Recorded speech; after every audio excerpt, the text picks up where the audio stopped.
The political world focused on Nevada tonight, specifically Vegas. The GOP political candidates are having rallies there ahead of the caucuses.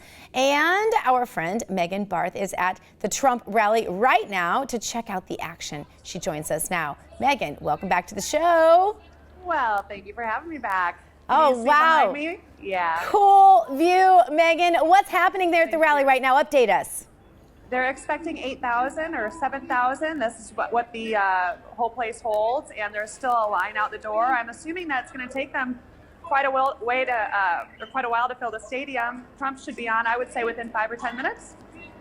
All right, now what's the scuttlebutt, Megan? On that's a technical term on what happened today inside the Trump campaign. I mean, inside the Cruz campaign, with him firing his spokesperson. Oh.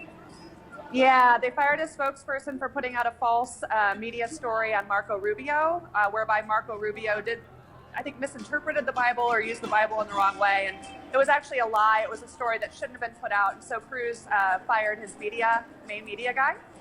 And it looks like a two-man race right here, at least from my vantage point, in Vegas. Wow, so people are really saying that this sort of discounts Cruz and he's out, and it's really going to be Rubio versus Trump. Well, that's just what I've been hearing. You know, you just talk to people, and I've been talking to a lot of people in this rally, and yes, they're Cruz supporters, but the fact that Cruz and everything that he has done since Iowa seems to be catching up with him. So if anyone has to do some catching up to regain trust in this campaign, it's certainly Cruz with the American people. Now, it's interesting you say that. Are you meeting people who have actually changed in recent days now from Ted Cruz over to Donald Trump? One of my friends changed. He was so fed up with the tactics that the Cruz campaign was employing, and he's not basically put his money behind anyone yet, but he's between Rubio and between Trump. There's been a lot of talk about the zealousness of the Trump supporters and even the anger of the Trump supporters. Is that something that you've witnessed? Do you think that's an angry crowd behind you? No, I really don't think that they're angry, but I'll tell you what, Wayne Allen Root came on, and he basically said that if anyone's going to fire the bureaucrats in D.C. that have basically robbed Social Security blind and robbed the taxpayer blind, it's going to be Donald Trump. And with that, this whole entire crowd came to their feet and started cheering. So it's definitely, it's a sentiment that you find in any Trump rally, that people are fed up with the Beltway. People are fed up with DZ. They're tired of being promised one thing and given another. We're hearing often, too, that Trump isn't a real conservative. I'm not sure what the definition of conservative is by the people who are making that accusation, but what are you hearing from the crowd? Are conservatives able to support him with a whole heart, or do they have reservations? No, they're supporting him with the whole heart, and I really don't understand what conservative checklist everyone seems to be using in order to castigate Cruz as not a conservative, or his followers or his voters. However, I will tell you that when you look at the exit polls in South Carolina, you have a majority of veterans and military voting for Trump. And I wouldn't question their conservatism or patriotism. Yeah, and I think you meant to say Trump in that, and you said Cruz. That's okay. I do that all the time. I don't know. There's just something about the two names. They're too close together. Are you hearing anything about Marco Rubio? How do you think things are going to go for him in Nevada? For Rubio, well, I think he's surging in the polls. Obviously, he closed a gap. Trump had about a 20-point lead in South Carolina, I think, at one point, and he closed that to about 10 points. So I think you see a lot of donor money behind Cruz. I would call him behind Rubio. You see him as the establishment junior to Bush, I guess. And so you're seeing a lot of the donor money go his way and a lot of the support going his way. So like I said, I think right now it's kind of broken out into a two-man race between Trump and Rubio, with Cruz having to kind of catch up and restore some of that confidence and faith in some of the voters. Bush got out, as you know. If Kasich gets out and tosses his support, which is relatively substantial, over to Marco Rubio, could Marco Rubio walk away with this thing?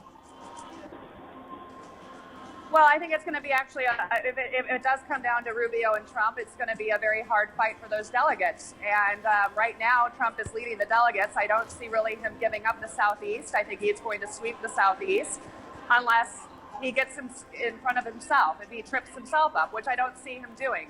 Trump is in this to win this. This is his art of the deal, and he's here to close it. He has the most to lose in this campaign. Rubio has the most to gain. So I think you're going to see Rubio make a harder press against Trump, and we're going to see a two-man race develop here pretty quickly, especially after the first. Any whisper campaign on the ground there that we're not hearing in the news cycle yet? I know when I'm at those things, I'm always hearing things that completely reframe the whole thing for me that nobody's talking about yet. Is there anything like that going on, Megan? Well, I think that, the whole narrative that the, African Americans or the Hispanics aren't going to get behind Trump or the women aren't going to get behind Trump. If you look at this audience, it's very well represented. A ton of women are here. African Americans, Hispanics, all ages, all sizes, millennials, elderly. So it's a vast representation and a good representation of a cross-section of this country that Donald Trump has tapped into. And I don't think that these rallies are going to get smaller in size. And what about that ceiling we keep hearing about? We keep hearing about this ceiling over Donald Trump, like that there's only a certain amount of people that will support him, and that's as high as he can go, because there are some saying, hey, I won't support him no matter what. I believe Erick Erickson is one of those who said, I won't vote for Donald Trump, that they'll run an independent. What do you say about that? And let me just say something to Erick Erickson. Shame on you. Shame on you. Because while you were actually peddling moderate candidates and getting behind moderate candidates, you had no problem doing that. So the American people are speaking, and he's getting the delegates. And if you have a problem with a certain one of his issues, then why don't you challenge him on those issues and have an interview with him, and maybe it'll become clear. But shame on you for not supporting the GOP nominee. Yeah. Do you think that the GOP will go ahead and put someone in the independent position if Donald Trump ends up getting the nomination? And do you think there will be a brokered convention? Well, personally, I think that would be probably the stupidest thing they could do. Why not let the Democrats implode? Right now, you've got two elderly socialists fighting over who's less communist. You've got a woman who is under FBI investigation. You have an elderly, senile old socialist that has passed 3 bills in his lifetime, 2 to rename a post office, Bernie Sanders. He has the momentum behind him. So let them duke it out, and let Michael Bloomberg smell blood in the water and jump in if he wants to. Let the Democrats explode into whether they're more socialist or more progressive. And let the GOP nominate the man who the people want. All right. Well, you got to admit she'd be fun to follow on Twitter. She's there at Reagan Baby, Reagan_baby. Thank you for being with us, Megan. Have a blast. It looks fun. It is fun. Thanks a lot. Thanks for joining us.